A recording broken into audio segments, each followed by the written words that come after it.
നർമ്മം ഈ സീരിയസിനേക്കാൾ പെയിൻഫുള്ളാണ്. അതെ അതെ. അതിൻ്റെ ഒരു വേദന മറക്കാനും പറ്റുന്നത് ഈ നർമ്മത്തിലൂടെയാണ്. ചാപ്ലിൻ്റെ ഒക്കെ കഥയിൽ അതെ. 3.5 വയസ്സോ ഉള്ളൂ അവൾക്കെന്ന്. ആ മോള് വന്നിട്ട് മോളോട് ഞാൻ ഓരോ കാര്യം പറയുമ്പോഴും അവളത് ഉൾക്കൊള്ളുന്നതും അവളിൽ നിന്ന് കിട്ടുന്ന എക്സ്പ്രഷനും ഞാൻ അതിശയിച്ച് പോയിട്ടുണ്ട്. ഞാൻ ഇന്നുവരെ എന്നെ കണ്ടിട്ടില്ല. ഞാൻ കണ്ണാടിയിലല്ലാതെ ഞാൻ കാണുന്നില്ലല്ലോ. നമ്മളെന്താണെന്ന് അറിയില്ല. പിന്നെ എന്താണോ ഞാൻ എന്നുള്ളത് എനിക്കും അറിയില്ല. ആ കാലത്തൊക്കെ ഞാൻ ഏത് സ്ക്രിപ്റ്റ് എഴുതുമ്പോഴും അതിൽ കൃഷ്ണൻകുട്ടി നായരുണ്ടാവും. മീശയില്ല വാസു എന്ന് പറഞ്ഞ കഥാപാത്രമൊക്കെ മഴവിൽക്കടലിൽ വന്നത് എന്നെ കുറേ നേരം കാത്തിരുന്നിട്ട് അകത്തേക്ക് വിളിക്കാത്തിട്ട് കയറി വന്നിട്ട് എവിടെയാണ് അങ്ങനത്തെ ഒരു മൂഡിലാണ്. അത് പറവൂർ ബന്ധം തന്നെയാണെന്നുള്ളത് എനിക്കറിയാം. ഉടനുണ്ണികൃഷ്ണന് പകരം ഒരാളില്ലാത്ത ഉടനുണ്ണികൃഷ്ണൻ എൻ്റെ മനസ്സിൽ പോയിട്ടില്ല, പോവില്ല. അപ്പൊ നമ്മൾക്ക് അവർക്ക് ബദലായിട്ട് ഒരാളെ കണ്ടെത്താൻ പറ്റുന്നില്ല. പക്ഷെ ഉണ്ടാവാം. കുഞ്ഞിക്കാതിന്റെ ചിരിയൊക്കെ കിട്ടും. അവന്റെ മനസ്സിലുള്ള സംഗതി അവൻ വായിക്കുന്നത്. അപ്പൊ നമ്മള് മോഹവല്യാണ് കിട്ടിയ തമിഴ് വെച്ചിട്ട് അവൻ പറഞ്ഞു വേലക്കാരി എന്തായാലും നീ മോഹവല്ലി. അവളോട് പറയേണ്ടത് ഇവന്റെ മനസ്സിലുള്ള സംഗതി പറഞ്ഞു. അതൊക്കെ രസമല്ലേ. കുളത്തിൽ നിന്ന് അമ്മ അടിക്കുകയാണ് കയറി പാടാന്ന് പറയുന്നുണ്ട്. അപ്പൊ എന്റെ ഗർഭം ഇങ്ങനെ അല്ലാന്ന് പറഞ്ഞു ഷോട്ട് കഴിഞ്ഞിട്ട് എൻ്റെ അടുത്ത് വന്ന് എന്നോട് ചോദിച്ചത് ഇവിടുന്ന് കിട്ടി. നമ്മളിപ്പോ എന്ത് തന്നെ പറഞ്ഞാൽ ഇതൊന്നും അല്ല അത്. ഞാനിപ്പോ എന്ത് ലാലിനെ പറ്റി പറഞ്ഞാൽ അതൊന്നും അല്ല അത്. അപ്പൊ ഞാനത് എനിക്ക് കണ്ട എൻ്റെ കഥാപാത്രമായിട്ട് ലാൽ എങ്ങനെ വന്നു അത് യുണീക്കാണ്. ഞാൻ ഏറ്റവും നന്നായിട്ട് ആസ്വദിച്ചൊരു വർക്കാണ് ഓഫീസർ ഓൺ ഡ്യൂട്ടി എന്ന് പറയുന്നത്. എല്ലാവരും എന്നേക്കാൾ ശേഷം ജനിച്ച ആൾക്കാരാണ്. ഒരു സെറ്റ് പോയി കഴിഞ്ഞാൽ അവിടുത്തെ ഏറ്റവും യങ്ങസ്റ്റ് പേഴ്സൺ ഞാനാണ്. കുറച്ച് നേരത്തെ ജനിച്ചിട്ട് ഞാൻ തീരാണ്.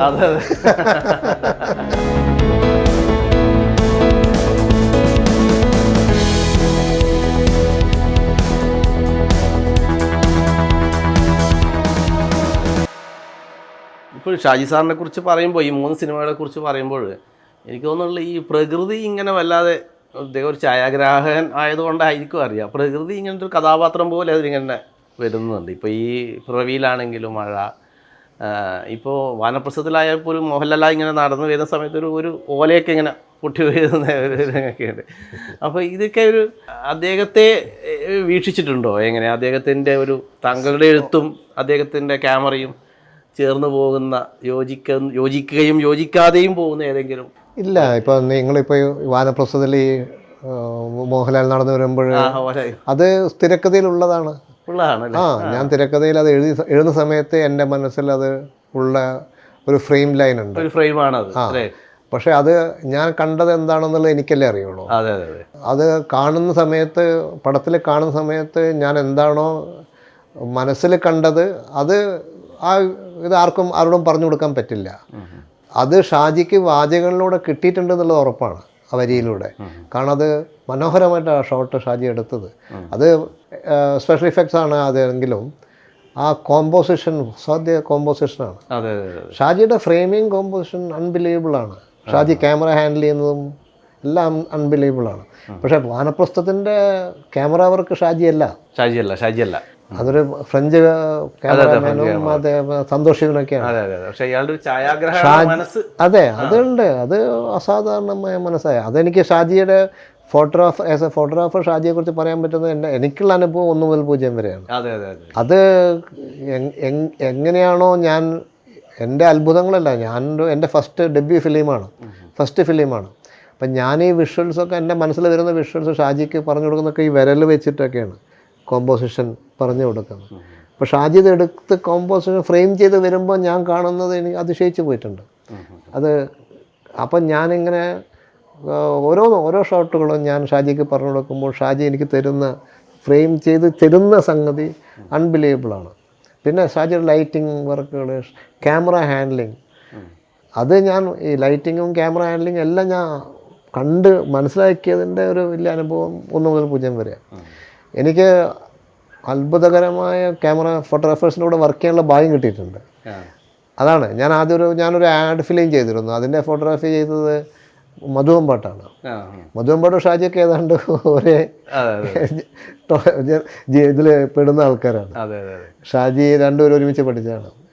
അതുപോലെ തന്നെ അങ്ങനെ ഇദ്ദേഹത്തിന് ഈ അരവിന്ദൻ്റെ ഒക്കെ ഒരു സിനിമയുടെ ഒരു ശക്തി എന്ന് പറയുന്നത് ഷാജിയുടെ ക്യാമറ ആയിരിക്കാം. പക്ഷേ ഞാൻ പറഞ്ഞു വരുന്നത് ഇത്രയേ ഉള്ളൂ, ഏത് സിനിമയാണെങ്കിലും എന്താണെങ്കിലും ക്യാമറാമാൻ എന്ന് പറയുന്നത് ഡയറക്ടറുടെ കണ്ണാണ്, മനസ്സിലെ വ്യൂ ഫൈൻഡറാണ്. പിന്നെ ഇതിൽ ആര് എന്ത് എന്നുള്ളതിനേക്കാൾ ഉപരി ഉൾക്കൊള്ളാൻ സാധിക്കുക, അത് പറഞ്ഞ് കൊണ്ട് ഒപ്പിയെടുത്ത് കാണിക്കാൻ സാധിക്കുക എന്നൊക്കെ പറയുന്നത് വലിയ സൗഹൃദത്തിൻ്റെ അവസ്ഥ തന്നെയാണ്. അപ്പം അരവിന്ദൻ്റെ ഏറ്റവും വലിയ സൗഹൃദം ഷാജിയായിരുന്നു. നമ്മളത് വേറെ കാറ്റഗറിയിൽ കാണണ്ട, ഒന്ന് തന്നെയാണ്. നമ്മൾ ആ പ്രോഡക്റ്റിനെ കണ്ട, സിനിമയെ കണ്ട. എന്നെ സംബന്ധിച്ചോളം അങ്ങനെയുള്ളൂ. ഇപ്പം എൻ്റെ ഒരു ആറ്റിറ്റ്യൂഡ് എന്താണെന്ന് വെച്ചാൽ, ഞാൻ എല്ലാവരും പറയാറുണ്ട്, ഇപ്പോൾ ഞാൻ എഴുതിയ തിരക്കഥ എഴുതി കൊടുത്തു ഒരാൾക്ക്, ഇപ്പോൾ ഷാജിക്ക് ഞാൻ പിറവി എഴുതി കൊടുത്തു, ഷാജി പിറവി ഷൂട്ട് ചെയ്തു. പിന്നെ ഞാൻ കാണുന്നത് പിറവി എന്നുള്ള സിനിമ മാത്രമാണ്. അപ്പോൾ എൻ്റെ തിരക്കഥ അതിൽ അലിഞ്ഞുപോയി, അതിൽ മെർജ്ഡായി, ഇമ്മേഴ്സ്ഡായി. നമ്മൾ പഞ്ചസാരയിട്ട് വെള്ളം തിളപ്പിക്കുന്ന അപ്പോൾ തിരക്കഥ, പിന്നെ ആ തിരക്കഥ അതിനകത്ത് എനിക്ക് കാണാൻ പറ്റുന്നില്ല. ഞാൻ എഴുതിയ സിനിമയാണ്, ചെയ്ത സിനിമയാണ് 1 മുതൽ 0 വരെ. എൻ്റെ തിരക്കഥയാണ് ഞാൻ, പക്ഷേ ഞാൻ ആ തിരക്കഥ ഞാൻ കാണുന്നില്ല, ഞാൻ സിനിമയാണ് കാണുന്നത്. നമ്മൾ അങ്ങനെ കണ്ടാൽ മതി, അല്ലാതെ ഇതിനൊന്നും വേറെ ആംഗിളിലൊന്നും കാണേണ്ട ആവശ്യമേ ഇല്ല.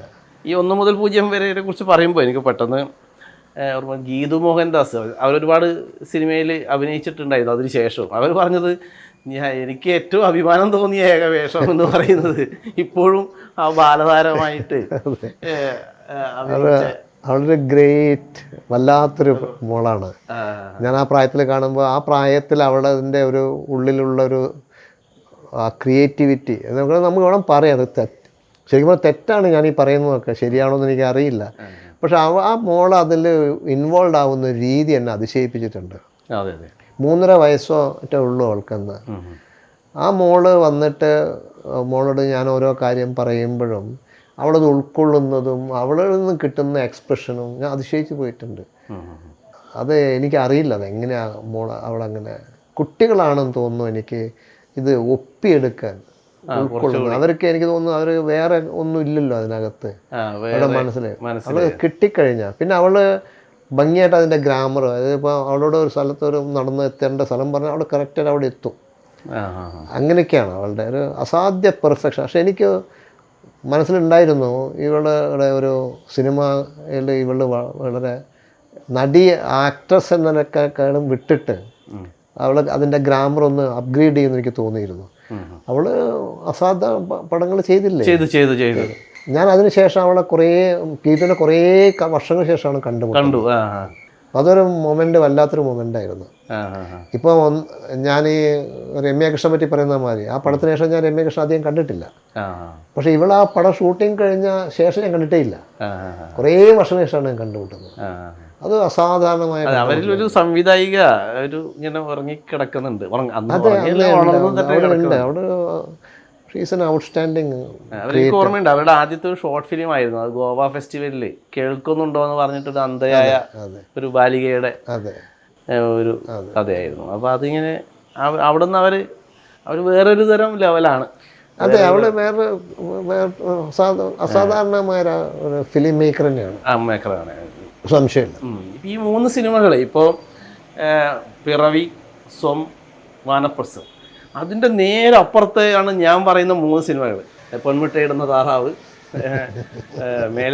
പിന്നെ മഴവിൽ കാവടി, മേലപ്പറമ്പിലാണ് വീട് എന്നുള്ളത്. ഈ രഘുനാഥ് പലേരിയാണോ ആ രഘുനാഥ് പലേരി, ആ രഘുനാഥ് പലേരിയാണോ ഈ രഘുനാഥ് പലേരി എന്ന് വർണ്ണത്തിൽ ആശങ്ക തോന്നിക്കുന്ന വിധത്തിലുള്ള ഒരു ഡിഫറൻറ്റ് റൈറ്റിംഗ് സ്കിൽസാണ് ഇങ്ങനെ കിടക്കുന്നത്. ഇതെങ്ങനെ സാധിക്കുന്നു എന്നുള്ളത് തന്നെയാണ് അതിൻ്റെ ചോദ്യം. അത് എനിക്കും അറിഞ്ഞൂടാ, അത് എൻ്റെ ഒരു കാഴ്ചപ്പാട് അത്രയേ ഉള്ളൂ. നർമ്മം നല്ലതല്ലേ, നർമ്മത്തിൽ കാര്യങ്ങൾ കാണാൻ പറ്റുക എന്ന് പറയുന്നത്. എന്തിനാ ഗൗരവത്തിലേക്ക് പോകുന്നത്? ഗൗരവത്തിൽ പോകേണ്ട കാര്യമില്ല. അല്ല, ഗൗരവമാണല്ലോ. ലൈഫ് ഈസ് ബ്യൂട്ടിഫുൾ എന്നുള്ളൊരു ഓസ്കാർ വിന്നർ. ആ പടത്തിൻ്റെ സീരിയസ്നെസ് എന്താണ്, ആ കഥയുടെ സബ്ജക്റ്റ്, പക്ഷെ എത്ര നർമ്മത്തോടെയാണ് അദ്ദേഹം. പെയിൻഫുള്ളാണ് നർമ്മം, ഈ സീരിയസിനേക്കാൾ പെയിൻഫുള്ളാണ്. പിന്നെ അതിൻ്റെ ഒരു വേദന മറക്കാനും പറ്റുന്നത് ഈ നർമ്മത്തിലൂടെയാണ്. ചാപ്ലിൻ്റെ ഒക്കെ കഥയിൽ. അപ്പോൾ ഞാൻ അങ്ങനെയാണ് ജീവിതത്തിനെ കാണുന്നത്. എനിക്ക് വേദനിക്കുന്നതും വേദനിപ്പിക്കുന്നതും അത്ര ഇഷ്ടമുള്ള കാര്യമല്ല. കഥാപാത്രങ്ങളെ ഇല്ലാണ്ടാക്കുക എന്ന് എനിക്കിഷ്ടമല്ല. അതിപ്പോൾ ഞാനിപ്പോൾ പറഞ്ഞ ഈ 3 സിനിമകളുടെയും കാര്യമെന്ന് പറയുന്നത് ഇപ്പോൾ പൊന്മുട്ടയിടുന്ന താറാവായാലും മഴവിൽക്കാവടി ആയാലും ഈ മേലെപ്പറമ്പിൽ ആൺവീടായാലും അത് ഇപ്പോഴും അന്നത്തെ ഫ്രഷ്നെസ്സോടെ തന്നെ കാണാൻ പറ്റുന്നു എന്നുള്ളതാണ് അതിൻ്റെ ഒരു മികവ് എന്ന് പറയുന്നത്. അങ്ങനെ ശ്രദ്ധിച്ചിട്ടുണ്ടോ? അങ്ങനെ താങ്കൾക്കും കാണാൻ പറ്റിയിട്ടുണ്ടോ? എനിക്ക് ആസ്വദിക്കാൻ പറ്റിയിട്ടുണ്ടോ? ഞാൻ പൊന്മുട്ട താറാവ് റിലീസായ സമയത്ത് അത് ഇത്രയും അധികം ആൾക്കാർ ഇഷ്ടപ്പെടുന്നൊന്നും വിചാരിച്ചിട്ടേ ഇല്ല. ആദ്യത്തെ എനിക്ക് തോന്നുന്നു ഫസ്റ്റ് ഷോ കോഴിക്കോട് രാധാ തിയേറ്ററിൽ ഇറങ്ങിയപ്പോൾ ഞാൻ പോയപ്പോൾ അവിടെ പകുതിയിലും കുറവായിരുന്നു ആൾ. സെക്കൻഡ് ഷോ ആയപ്പം പിന്നെ മാറ്റിനി കഴിഞ്ഞു, ഫസ്റ്റ് ഷോ വന്നപ്പോൾ കുറച്ചും കൂടെ ആൾക്കാർ കയറി. സെക്കൻഡ് ഷോ ആയപ്പോഴേക്കും ഫുള്ളായി. അപ്പോഴാണ് ഈ തിയേറ്റർ മാനേജർക്കൊക്കെ എന്നോടൊരു സ്നേഹം തോന്നിയത്. ആദ്യത്തെ ദിവസം ഫസ്റ്റ് ഷോ ഞാൻ ചെന്നപ്പോഴൊന്നും വലിയ മൈൻഡൊന്നും ഉണ്ടായിരുന്നില്ല അദ്ദേഹത്തിന്. അപ്പോൾ മൂന്നാമത്തെ സമയം ഇപ്പം ഷോ ആയപ്പോൾ അദ്ദേഹം പറഞ്ഞു നല്ല ആളുണ്ട് പറഞ്ഞു, ഫുള്ളാണെന്നൊക്കെ പറഞ്ഞു. അപ്പോഴാണ് ഞാൻ ഇതിൻ്റെയൊക്കെ ഒരു ഈ മാറ്റങ്ങൾ, ആൾക്കാരുടെ പെരുമാറ്റത്തിലൊക്കെ വരുന്ന മാറ്റങ്ങളൊക്കെ ഞാൻ ശ്രദ്ധിച്ചത്. അങ്ങനെ അപ്പോൾ പിന്നെ പടം അങ്ങോട്ട് എല്ലാവരും ഇഷ്ടപ്പെടാൻ തുടങ്ങി. പിന്നീട് എപ്പോഴൊരിക്കലും ഒരു പ്രൊഡ്യൂസർ എന്നോട് പറഞ്ഞു, ഡിസ്ട്രിബ്യൂട്ടർ കം പ്രൊഡ്യൂസർ, അദ്ദേഹം പറഞ്ഞു രഘുവിൻ്റെ പടം നന്നായിട്ട് പോകുന്നുണ്ട്, അസാധ്യ പടമായിട്ട് വന്നിരുന്നത്. അപ്പോഴാണ് ഞാൻ ഇതിൻ്റെ ഡിസ്ട്രിബ്യൂഷൻ ഭാഗത്തൊക്കെയുള്ള ആൾക്കാരുടെയൊക്കെ ചർച്ചകളൊക്കെ അറിയും. പക്ഷെ ഒരു കാര്യമുണ്ട്, ആ പടം ഇങ്ങനെ ഇപ്പോഴും ആൾക്കാർ എല്ലാവരും പറഞ്ഞുകൊണ്ടേ ഇരിക്കുന്നുണ്ട്. എത്രയോ പേര് എനിക്ക് ഇപ്പോഴും അത് എഴുതും. എപ്പോഴൊക്കെ ചാനലിൽ വന്നാലും എനിക്ക് മെസ്സേജുകൾ വരും. ഇപ്പോഴും അതിൻ്റെ ഒരു തമാശ എന്നുള്ളത് അത്രയ്ക്കും ഒരു തമാശ ഉണ്ടാക്കാൻ വേണ്ടി ഉണ്ടാക്കിയതല്ല, അല്ലത് അതൊരു വല്ലാത്തൊരു ഇല്ലായ്മയിൽ നിന്നും മനുഷ്യരുടെ ഇല്ലായ്മയിൽ നിന്നും ഗതികേടിൽ നിന്നും ഒരുതരം നിസ്സഹായ അവസ്ഥയിൽ നിന്നൊക്കെ വരുന്നൊരു ചിരിയാണ്. അതിലൊരു ആക്ഷേപകരമായിട്ടൊന്നും ഇല്ല എന്നുള്ളതാണ് അതിൻ്റെ ഒരു നർമ്മം. നമ്മളെ നർമ്മത്തിൽ കാണുക എന്ന് മാത്രമേ ഉള്ളൂ. നമ്മൾ മനഃപൂർവ്വം നർമ്മം, എനിക്കറിയില്ല, ഞാൻ എൻ്റെ കാഴ്ചപ്പാടാണ് അതൊക്കെ. ഞാൻ എൻ്റെ ജീവിതത്തിൽ കാണുന്ന എന്ത് വിഷമമുണ്ടെങ്കിലും എന്ത് വേദനയുണ്ടെങ്കിലും അതിനകത്തൊരു നർമ്മമുണ്ട്. ആ നർമ്മത്തിലൂടെ കാണുമ്പോൾ ആ വേദന കുറച്ച് കുറയും, അത്രയേ ഉള്ളൂ. അല്ലാതെ അത്ഭുതങ്ങളൊന്നും സംഭവിക്കുന്നില്ല. പക്ഷെ വേദന ഒന്ന് കുറക്കാം. ഞാൻ അനുഭവിക്കുന്നൊരു വേദനിക്കുന്നു എന്ന് മറ്റുള്ള അറിയിക്കുന്നതിലും നല്ലത് അതിൻ്റെ നർമ്മം അതെന്തോ നർമ്മം ഞാൻ ആസ്വദിക്കുന്നു എന്ന് പറയുമ്പോഴല്ലേ.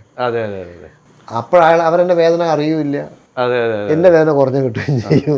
ഇതിൽ ഈ തട്ടാൻ ഭാസ്കർ എന്ന് പറയുന്ന ഈ ഒരു കഥാപാത്രം, ഈ ശ്രീനിവാസന്റെ, എനിക്ക് തോന്നുന്നു ആ ശ്രീനിവാസന്റെ ഒരു അഭിനയ കരിയറിൽ തന്നെ ഒരു പ്രധാനപ്പെട്ട അത് അദ്ദേഹം നന്നായി പോർട്രേറ്റ് ചെയ്തു. നന്നായി ചെയ്തു.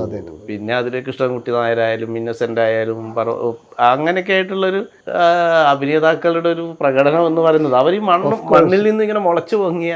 അതെ, അതിൽ നല്ല നല്ല ആർട്ടിസ്റ്റുകളുണ്ടായിരുന്നു ഞങ്ങളുടെ കൂടെ. ഉടൻ ഉണ്ണികൃഷ്ണൻ, കരമന, ജഗദീഷ് ശ്രീകുമാർ, ഇവരൊക്കെ ഉണ്ട്. അതുപോലെ എന്താ പറയുക, കുറേ പേരാണ്. അതൊരു സ്ത്രീകൾ, മീന, ഒരുപാട് പേരില്ലേ, എത്ര ആർട്ടിസ്റ്റുകളുണ്ടായിരുന്നു.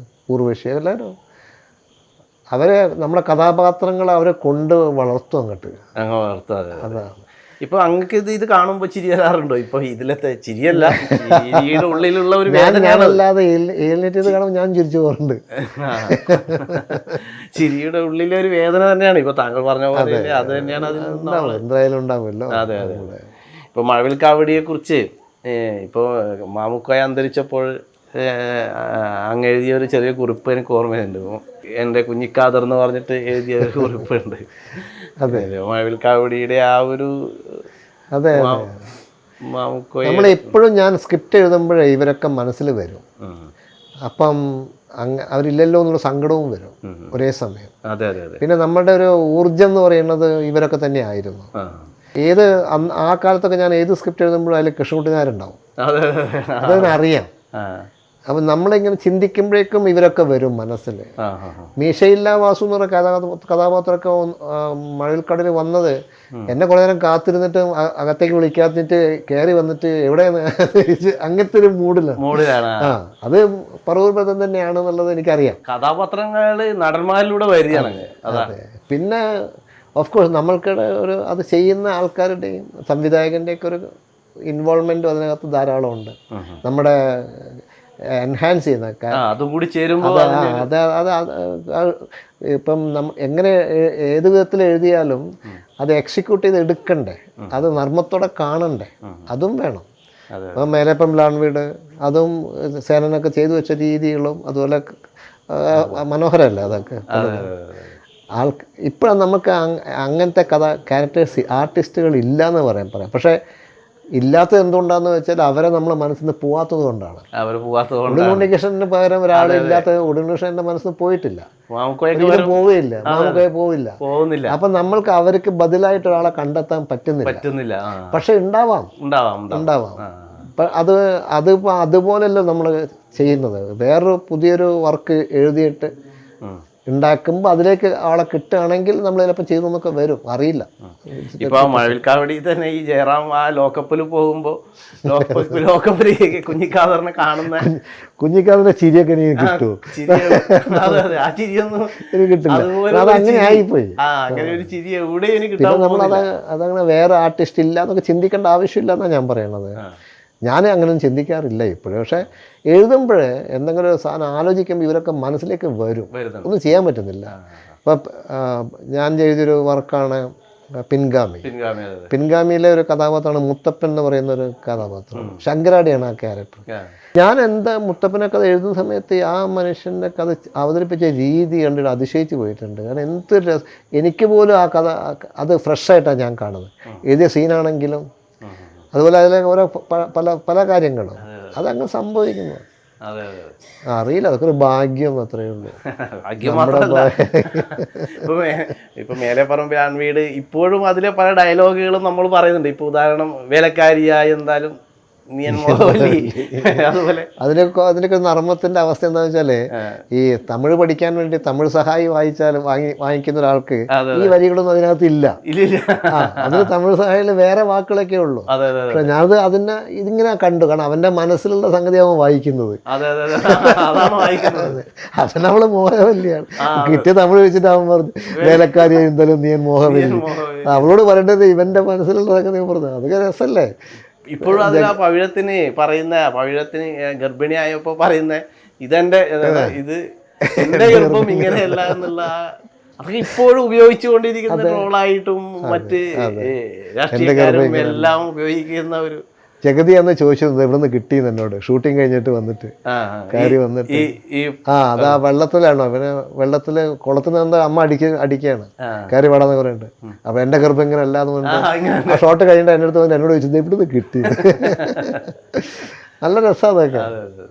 പിൻഗാമി എന്ന് പറയുന്നത് ഇപ്പൊ പിൻഗാമിയെ കുറിച്ച് അങ്ങ് പറഞ്ഞു. അതും ഒരു സത്യനന്ദിക്കാട് സിനിമ എന്നതിനപ്പുറത്തേക്ക് അത് പോയൊരു സിനിമയാണ്. വേറൊരു തരത്തിൽ ഒരുപാട് അധ്വാനിച്ച പടമാണ്. വേറൊരു തരം പ്രതികാര കഥയൊക്കെ ആയിട്ട് വളരെ സത്യൻ അത് ചെയ്തിട്ടുണ്ട്. ഞാൻ വളരെ ഹാപ്പിയാണ് ആ പടത്തിലൊക്കെ. ദേവദൂതൻ ഞാൻ വളരെ വളരെ ഹാപ്പിയാണ്. പക്ഷെ ആ പടം ഇപ്പൊ റിലീസ് ചെയ്തു, നന്നായിട്ട് കളക്ട്. അതെ, ദേവദൂതൻ ഇത് ഞാനിപ്പോൾ സിബിയായിട്ട് സിബി സാറുമായി സംസാരിക്കുമ്പോൾ അദ്ദേഹം പറഞ്ഞു ഇങ്ങനെ ഈ കാലം തെറ്റി പറന്ന സിനിമകളുടെ ഒരു ദുര്യോഗത്തിൽ പെടുന്നതാണ് ഈ പിൻഗാമി ആയാലും ഈ ദേവദൂതനായാലും അല്ലേ. ഞാൻ അവരോട് പറയുന്ന ഉത്തരം എന്താ വെച്ചാൽ ഞാൻ കറക്റ്റ് സമയത്താണ് വന്നത്. പക്ഷെ കൂടെ വൈകിപ്പോലും ഞാൻ കൂടെ വന്നവര് ദേവദൂതൻ അന്ന് കറക്റ്റ് സമയത്ത് തന്നെയാണ് റിലീസ് ചെയ്തത്. കാലം തെറ്റി വന്നതൊന്നുമല്ല, ഒന്നുമല്ല. എവിടെ കാലത്തിനിടെ തെറ്റി വരുന്നത്?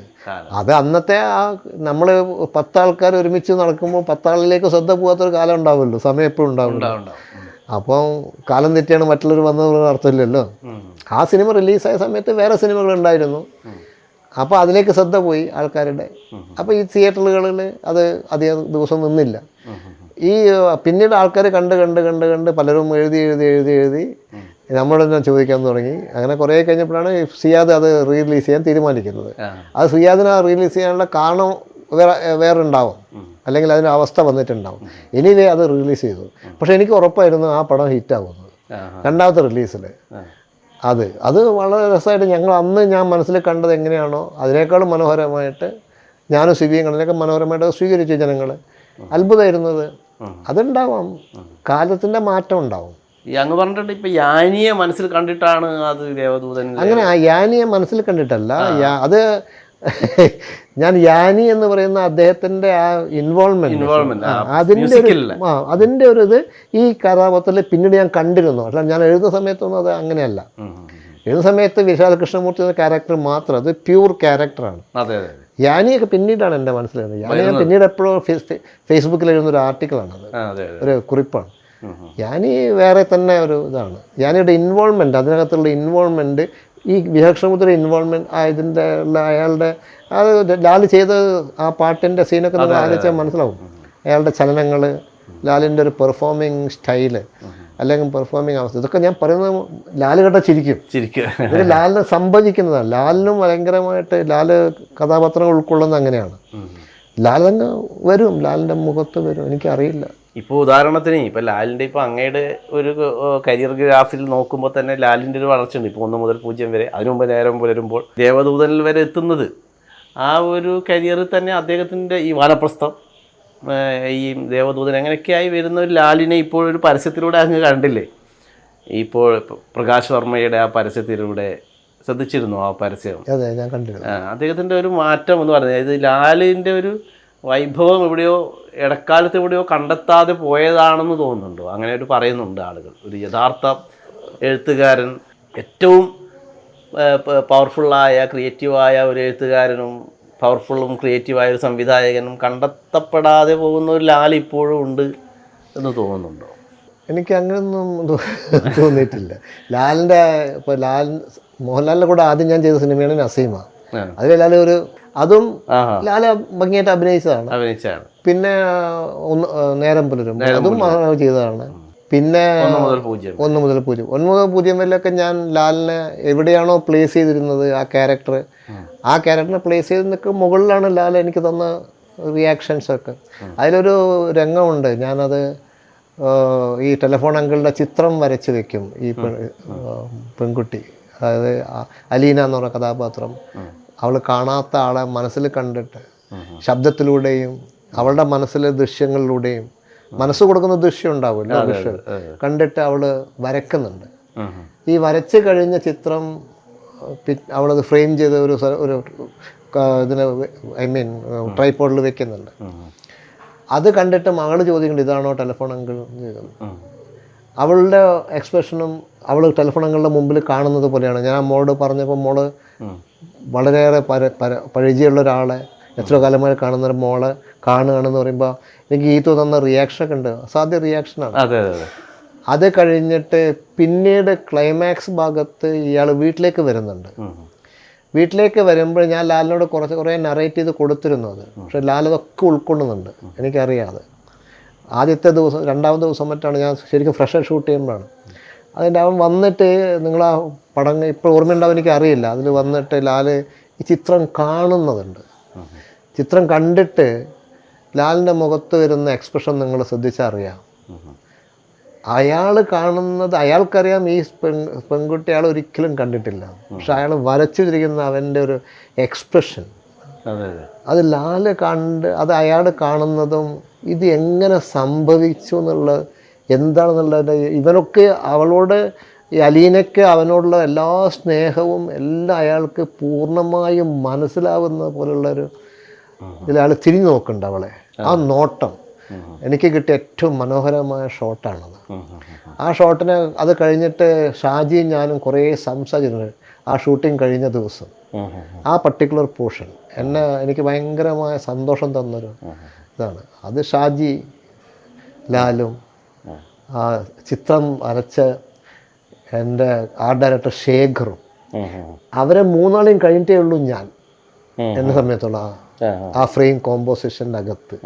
ഒന്ന് ആ ചിത്രം തന്ന ശേഖർ, ഒരു ബ്ലൂ ടോണിലാണ് ആ ചിത്രം ശേഖർ വരച്ചത്. രണ്ടാമത്തത് അതിനെ നോക്കിയിട്ട് തിരിഞ്ഞു നോക്കുന്ന, ഇവളിലേക്ക് നോക്കുന്ന ഇയാൾ ലാലിൻ്റെ എക്സ്പ്രഷൻ.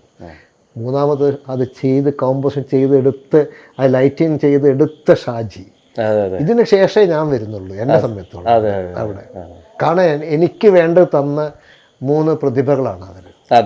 അത് ആ പടത്തിൽ എന്നെ വളരെയേറെ ഒരുപാട് മുഹൂർത്തങ്ങൾ ഞാൻ ലാലിനെ കണ്ടിട്ടുണ്ട്. പക്ഷെ ലാല് അത് കഴിഞ്ഞ ആ ക്യാരക്ടർ അത്രയും അത് മതി. അത് വേണ്ട വാനപ്രസ്ഥയിലേക്ക് വരുമ്പോൾ ഞാൻ കണ്ടിട്ട് ലാലിൻ്റെ എക്സ്പ്രഷൻസ് ഞാൻ കണ്ടിട്ടുണ്ട്. അദ്ദേഹത്തിന് വളരെ ഭംഗിയായിട്ട് ഉപയോഗിച്ച എത്രയോ സംവിധായകരുണ്ട്, എത്രയോ സംവിധായകർ.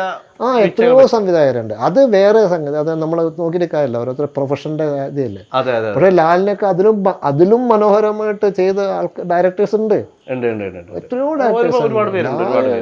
അത് ഒരു കഥാപാത്രത്തിനെ എങ്ങനെ ഉപയോഗിക്കാം, ഒരു നടനെ എങ്ങനെ ഉപയോഗിക്കാം, സബ്ജക്റ്റും ആ ക്യാരക്ടറും കിട്ടിയാലേ ചെയ്യാൻ പറ്റും. അതെ അതെ അതെ അല്ലാതെ ഈ ക്യാരക്ടറിലേക്ക് അയാളെ കൊണ്ടുവരാൻ പറ്റില്ലല്ലോ. അതെ അതെ അതെ അതെ. വാനപ്രസ്ഥത്തിൽ കുറേ സീക്വൻസിലൊക്കെ ലാല് ചെയ്തു വെച്ചിരിക്കുന്നത് സദ്യ അത് ഷാജി എടുത്തിട്ടുണ്ട്. അത് ഷാജി ആ എഫർട്ട് എടുത്ത് പറഞ്ഞു.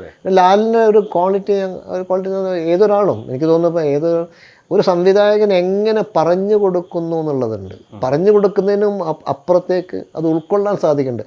ലാലിനെ ഞാൻ കണ്ടിരിക്കുന്ന ആക്ടർ ആക്ടർ ആ സമയത്ത് മാത്രമേ ലാൽ അത് എടുക്കുന്നു. അത് കഴിഞ്ഞ് അതിന് മുമ്പുള്ള ഫ്രെയിമിലും അത് ശേഷമുള്ള ഫ്രെയിമിലും ലാൽ വാനപ്രസ്ഥത്തിൽ ആ ചുട്ടി രംഗത്തൊക്കെ നമ്മൾ അഭിനയം എന്ന് പറയുന്നത് അങ്ങനെ കഥാപാത്രം നമ്മളിപ്പോൾ എന്ത് തന്നെ പറഞ്ഞാൽ ഇതൊന്നും അല്ല അത്. ഞാനിപ്പോൾ എന്ത് ലാലിനെ പറ്റി പറഞ്ഞാൽ അതൊന്നും അല്ല അത്. അപ്പം ഞാനത് എനിക്ക് കണ്ട എൻ്റെ കഥാപാത്രമായിട്ട് ലാൽ എങ്ങനെ വന്നു എന്ന് പറഞ്ഞു, അത് യുണീക്കാണ്. അത് ലാല് മാത്രമല്ല, പലരും യുണീക്കാണ്. ലാല് ചെയ്യുന്ന ആ ക്യാരക്ടറല്ലല്ലോ മറ്റേ ആൾ ചെയ്യുന്നത്. അതുണ്ട്, ഇല്ലയെന്ന് പറയാൻ പറ്റില്ല. അതെ അതെ അതെ. ഇപ്പോൾ ഈ മധുരതമ്പരക്കാറ്റും കൂടെ പറഞ്ഞിട്ടേ, അതായത് നമുക്ക് അതിലേക്ക് ഇപ്പോൾ അതിലും പിറവിയിലും മഴയുടെ ഒരു സാന്നിധ്യമാണെങ്കിൽ ഇത് കാറ്റ് പ്രത്യക്ഷത്തിൽ തന്നെ വരികയാണ്. കാറ്റ് തന്നെ അടിച്ച് കമൽ നന്നായിട്ട് ചെയ്തൊരു. അതെ അതെ, കമലിന്റെ ഒരു അതും ആ കാറ്റും അതൊക്കെ ആയി വന്നിട്ട് ഫോട്ടോഗ്രാഫി സൈഡ് വാസ് ഫാന്റാസ്റ്റിക്. അതെ അതെ അതെ അതെ, ഫോട്ടോഗ്രാഫി ആയിരുന്നു. അതെ, അതിൽ ആ കാറ്റ് തന്നെ ഒരു കഥാപാത്രമായിട്ട്, ഒരു വില്ലൻ കഥാപാത്രമായിട്ട് വരുന്നതിൻ്റെ ഒരു അല്ലേ, അതിൻ്റെ ഒരു ഭംഗി, അത് എങ്ങനെയാണ് എഴുതിയിട്ട് എങ്ങനെയാണ് അതിൻ്റെ ശരിക്കും ഞാൻ എഴുതിയ നോവലറ്റിൻ്റെ പേര് സ്വപ്നങ്ങളിൽ ചുഴലി വീശുന്നു എന്നാണ്.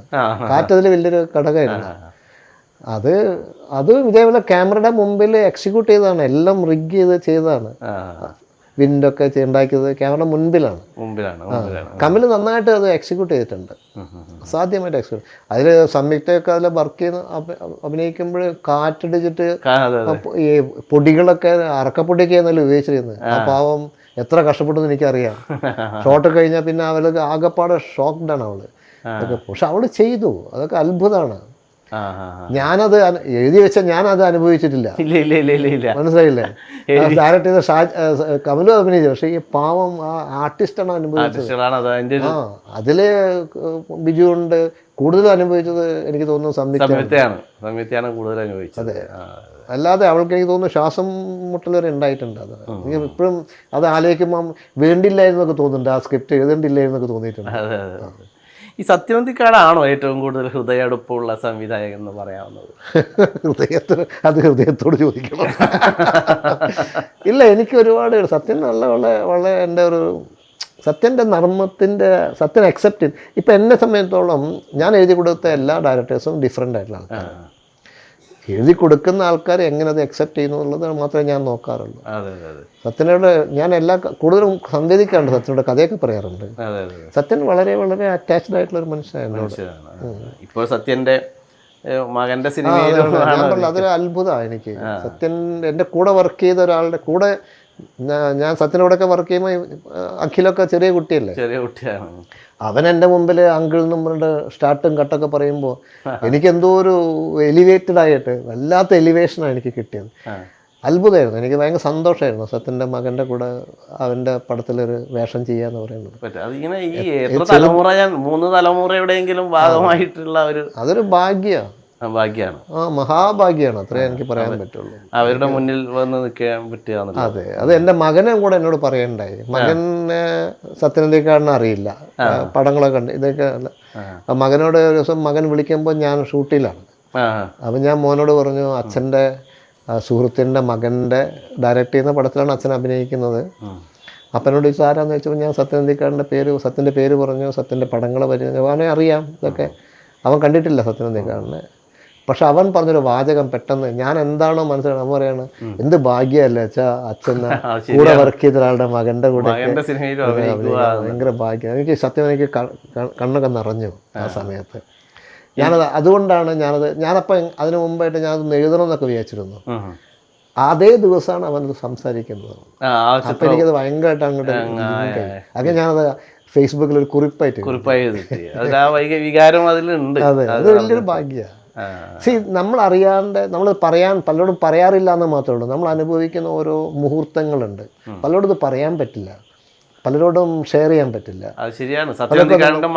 സത്യനന്ദിക്കാരന് വേണ്ടി എഴുതുക, മകന് വേണ്ടി അഭിനയിക്കുക, അതൊരു പറയാൻ പറ്റില്ല. അപ്പം നമ്മളത് എൻ്റെ മകൻ തന്നെ കണ്ടുപിടിച്ച് എന്നോട് അവന് ഫീൽ ചെയ്തിട്ട് അവന് ഫീൽ ചെയ്ത് പറയുമ്പോൾ കിട്ടുന്ന ഒരു സുഖം, ഒരു അത്ഭുതം, നിർവൃതിയൊക്കെ ഇല്ലേ, അതൊക്കെ അതൊക്കെ അനുഭവിക്കാൻ പറ്റുക എന്ന് പറയുന്നത് വലിയ ഭാഗ്യമല്ലേ. അതെ അതെ അതെ.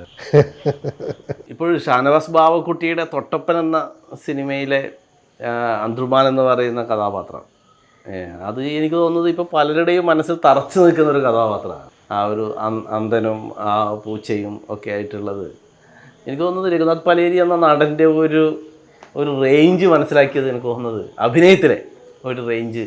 അതേക്കുറിച്ച് എന്താണ് പറയാനുള്ളത്? ഷാനവാസ് നിർബന്ധിച്ചിട്ടാണ് ഞാനത് ചെയ്തത്.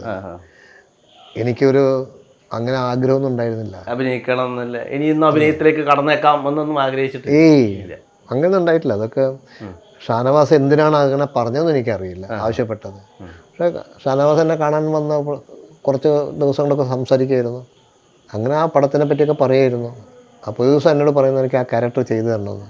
ഞാൻ ശരിക്കും പറഞ്ഞാൽ പേടിക്കരുത്, കാരണം ഞാൻ പറഞ്ഞു വേറെ ആരെയും വെക്കാൻ പറഞ്ഞു, അവൻ സമ്മതിച്ചില്ല, നിർബന്ധം പറഞ്ഞു. പിന്നെ നമ്മുടെ മനസ്സിൽ വരുന്നൊരു എത്രയോ സംഗതികൾ നമ്മൾ എഴുതിയിട്ടാലും നമ്മൾ പറഞ്ഞു കൊടുക്കുമ്പോഴും നമ്മുടെ മനസ്സിൽ ഇല്ലാണ്ടിരിക്കില്ലല്ലോ. അപ്പം ഞാൻ ഇന്നുവരെ എന്നെ കണ്ടിട്ടില്ല, എന്നെ കണ്ടിട്ടില്ല. ഞാൻ കണ്ണാടിയിലല്ലാതെ ഞാൻ കാണുന്നില്ലല്ലോ. നമ്മളെന്താണെന്ന് അറിയില്ല. പിന്നെ എന്താണോ ഞാൻ എന്നുള്ളത് എനിക്കും അറിയില്ല വാസ്തവത്തിൽ. ടെക്നിക്കലായിട്ട് ചെയ്യുകയാണെങ്കിൽ ഞാൻ നിനക്ക് വിഷമം വരികയാണെങ്കിൽ നീ എന്നെ മാറ്റണം, ഫസ്റ്റ് ഷോട്ട് കഴിഞ്ഞാൽ മാറ്റണം, അതിന് ഇപ്പോഴേ ആളെ കണ്ടുവെച്ചോന്നും ഞാൻ പറഞ്ഞിട്ടുണ്ട്. അവൻ ചെയ്തിട്ടില്ല. ആദ്യം ഷോട്ട് കഴിഞ്ഞിട്ട് ക്യാമറാമാൻ എന്നോട് തോന്നിയിട്ട് പറഞ്ഞു വളരെ നന്നായിട്ടുണ്ട്, വളരെ സന്തോഷം പറഞ്ഞു. ഇവൻ വന്ന് കെട്ടിപ്പിടിച്ചു. അപ്പോൾ പിന്നെ അത് അതിലേക്ക് അങ്ങോട്ട് പോയി ഞാൻ. അത്രയേ ഉള്ളൂ. അതങ്ങനെ സംഭവിച്ചു എന്ന് മാത്രമേ, അങ്ങനെ സംഭവിച്ചു എന്ന് പറഞ്ഞാൽ അങ്ങനെ ചെയ്തു.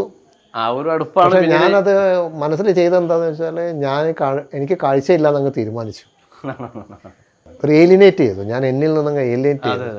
അങ്ങനെയാണോ ചെയ്യേണ്ടത്? എനിക്ക് അഭിനയത്തിനെ പറ്റിയൊന്നും വലിയ പിടിയൊന്നുമില്ല, അല്ലെങ്കിൽ അങ്ങനെ അതൊരു പ്രോസസ്സായിട്ട് എടുത്തിട്ടില്ല. പക്ഷെ അത് ചെയ്തു. അത് കഴിഞ്ഞിട്ട് പിന്നെയും ആൾക്കാരെ വിളിക്കാൻ തുടങ്ങി. ചില പടങ്ങളൊക്കെ വിളിക്കും, കുറേ പടങ്ങൾ ചെയ്തു, ഇതൊക്കെ ചെയ്തു, അത്രേ ഉള്ളൂ. ഇനിയിപ്പോൾ അഭിനയമാണോ? അല്ല, ഇപ്പോൾ ഷാനവാസിൻ്റെ തന്നെ ഒരു കട്ടിലൊരു മുറിക്ക് എഴുതി. അതെ, അത് ഷാനവാസിനോട് എന്തൊക്കെയോ മേക്കപ്പൊക്കെ ചെയ്ത് അവൻ ചെയ്യിച്ചെടുത്തു. ചെയ്തു. ഇപ്പോൾ ഈ പടങ്ങളും കഴിഞ്ഞ് ഞാൻ ഷോട്ട് എടുത്തു കഴിഞ്ഞാൽ ഞാൻ പോയി നോക്കാറൊന്നുമില്ല. സംവിധായകനോട് ചോദിക്കും വേണ്ടത് കിട്ടിയോന്ന് ചോദിക്കും, അദ്ദേഹം സന്തോഷം പറയും, ശരി, അത്രയേ ഉള്ളൂ. എഴുത്ത് ഇടക്കാലത്തൊരു ദീർഘ ഇടവേള ഉണ്ടായിരുന്നല്ലോ. അത് ഞാൻ വേറൊരു പ്രോജക്റ്റിലായിരുന്നു വാസ്തവത്തിൽ. അത് കുറേ സമയമെടുത്തു. അപ്പം അങ്ങനെ വിട്ട് അങ്ങനെ പോയതാണ്. പിന്നെ ഞാൻ അതിൻ്റെ അടുത്തേക്ക് വരുന്ന പ്രോജക്റ്റിലാണ് ഞാൻ കൂടുതൽ ചെയ്യാറുള്ളത്. ഞാൻ അങ്ങനെ അന്വേഷിച്ച് പോയിട്ടൊന്നുമില്ല. അത് സംഭവിക്കാറുണ്ട്. അങ്ങനെയൊക്കെ ആയിരിക്കാം, അതുകൊണ്ടൊക്കെ ആയിരിക്കാം. ഞാനൊരു മലയാള സിനിമക്ക് കിട്ടിയ ഒരു വലിയ കഥ പറച്ചിലുകാരനുണ്ട്. നിരന്തരം കഥ പറഞ്ഞ് നമ്മളെ ചിരിപ്പിക്കുകയും സങ്കടത്തിലാഴ്ത്തുകയും വൈകാരിക സമുദ്രത്തിൽ മുക്കുകയും ഒക്കെ ചെയ്ത ഒരു കഥാകാരനെ എനിക്ക് തോന്നുന്നത് ഒരു അലട്ടുന്ന ഒരു കാര്യം, ഒരു കാലം വേറൊരു വലിയൊരു മനുഷ്യരുടെ ഒരു കാലം എവിടെയോ കഴിഞ്ഞു എന്നൊരു ഫീലുണ്ടോ? കൂടെ ഉണ്ടായിരുന്ന അങ്ങയുടെ കൂടെ ഉണ്ടായിരുന്ന ഒരു വലിയ ഒരു ഫീലിംഗും ഇല്ല. ഞാനിപ്പോഴും മനസ്സൊന്നല്ല, ഞാനിപ്പോഴും എങ്ങനെയാണോ പിറന്ന ഞാൻ പുതിയ ആളാണ്. ഞാൻ ഓരോ നിമിഷവും ഓരോ ദിവസവും ജനിക്കുകയാണ് പുതുതായിട്ട്. അല്ലാതെ എൻ്റെ കൂടെ വർക്ക് ചെയ്യുന്ന ഞാൻ ഇപ്പോൾ കൂടുതലും എന്നേക്കാൾ പ്രായം കുറവുള്ള, അതായത് എന്നേക്കാൾ ശേഷം ഞാൻ ജനിച്ച ശേഷം വന്ന ആൾക്കാരുടെ കൂടെയാണ് ഞാനിപ്പം കൂടുതലും വർക്ക് ചെയ്യുന്നത്. അവരൊക്കെ കൂടെ ഞാൻ ഇരിക്കുമ്പോഴും അവരുടെ കൂടെ വർക്ക് ചെയ്യുമ്പോഴും കമ്മ്യൂണിക്കേറ്റ് ചെയ്യാൻ ഒരു തടസ്സവും ഇല്ല. അയ്യോ, ഭയങ്കര ത്രില്ലാണ്. ഇപ്പോഴത്തെ ഈ ജനറേഷനെ കൂടെ ജനറേഷൻ ഉദ്ദേശിക്കുന്നത് എന്നേക്കാൾ പ്രായം 30-35 വയസ്സുള്ള 25-26 വയസ്സുള്ള അവർ വർക്ക് ചെയ്യുന്നത് നല്ല സുഖമാണ്. നല്ല കുട്ടികൾ, നല്ല ആൾക്കാരാണ്, നല്ല ഡയറക്ടേഴ്സാണ് നമ്മൾക്ക്. നല്ല സിനിമയെ വളരെ ഗൗരവത്തോടെ കണ്ട് വളരെ ഒരു എന്താ പറയുക, ഒരു കുക്കൂൺ പോലെ അങ്ങനെ ഒരു ഇതുപോലെ അങ്ങനെ അതിനുള്ളിൽ തന്നെ നിന്ന് ചെയ്യുന്ന ആൾക്കാരൊക്കെ ഉണ്ട്. ഇഷ്ടംപോലെ ആൾക്കാരുണ്ട്, ഇഷ്ടംപോലെ യങ്സ്റ്റേഴ്സ് ഉണ്ട്. ചില സമയം ഞാൻ വിചാരിച്ച പോലെ അവരെ കൂടെ ഒന്നും ഓടാൻ പറ്റില്ല എന്ന് മാത്രമേ ഉള്ളൂ. നമ്മൾ ഇറങ്ങി ഓടാനൊക്കെ ശ്രമിക്കുമ്പോഴാണ് കാലിനൊക്കെ വേദന വരുന്നത്. അപ്പോഴാണ് അറിയുന്നത് അത്. അല്ലാതെ എനിക്ക് തോന്നിയിട്ടില്ല. ഞാനിപ്പോൾ അഖിലിൻ്റെ കൂടെ വർക്ക് ചെയ്യുമ്പോഴൊക്കെ എനിക്ക് ആ ലൊക്കേഷനൊക്കെ സെറ്റൊക്കെ ഭയങ്കര രസമാണ്. ഞാൻ ഏറ്റവും നന്നായിട്ട് ആസ്വദിച്ചൊരു വർക്കാണ് ഓഫീസർ ഓൺ ഡ്യൂട്ടി എന്ന് പറയുന്നത്. അതൊക്കെ എനിക്ക് ഭയങ്കര ത്രില്ലായിരുന്നു. അവരുടെ കൂടെ വർക്ക് ചെയ്യുമ്പോഴൊക്കെ എല്ലാവരും എന്നേക്കാൾ ശേഷം ജനിച്ച ആൾക്കാരാണ്. ഞാനെപ്പോഴും അങ്ങനെയാണ്. എനിക്ക് ഏറ്റവും ഒരു സെറ്റ് പോയി കഴിഞ്ഞാൽ അവിടുത്തെ ഏറ്റവും യങ്ങസ്റ്റ് പേഴ്സൺ ഞാനാണ് എൻ്റെ മനസ്സിൽ. ജനിച്ചു പോയപ്പോൾ നേരത്തെ ജനിച്ചിട്ട് ഞാൻ തീരാണ്. മനസ്സിലായില്ലേ? അത്രയേ ഉള്ളൂ. അത് ഭയങ്കര ത്രില്ലാണ്. എന്തായാലും വളരെ സന്തോഷം. ഇത്രയും നേരം നമുക്കൊരു വളരെ പുതിയ ആളോട് തന്നെ സംസാരിക്കാൻ കഴിയുന്ന ഒരു ഫീലിംഗ് നമുക്കും ഉണ്ട്. പഴയ രഘുനാഥ് പലേരിയോട് പഴയ ആളുകൾ സംസാരിച്ചിട്ടുണ്ടാകാം, പുതിയ രഘുനാഥ് പലേരിയോട് പുതിയ ആളുകൾ കാണുകയും എനിക്കും ഈ നിങ്ങളുടെ ഈ സംസാരത്തൊക്കെ വളരെ സന്തോഷം തോന്നി. കാരണം വളരെ ഫ്രഷായിട്ട് തോന്നി. ഒരുപാട് സന്തോഷം, ഒരുപാട് ഒരുപാട് ഒരുപാട് സന്തോഷം. നന്നായി വരട്ടെ.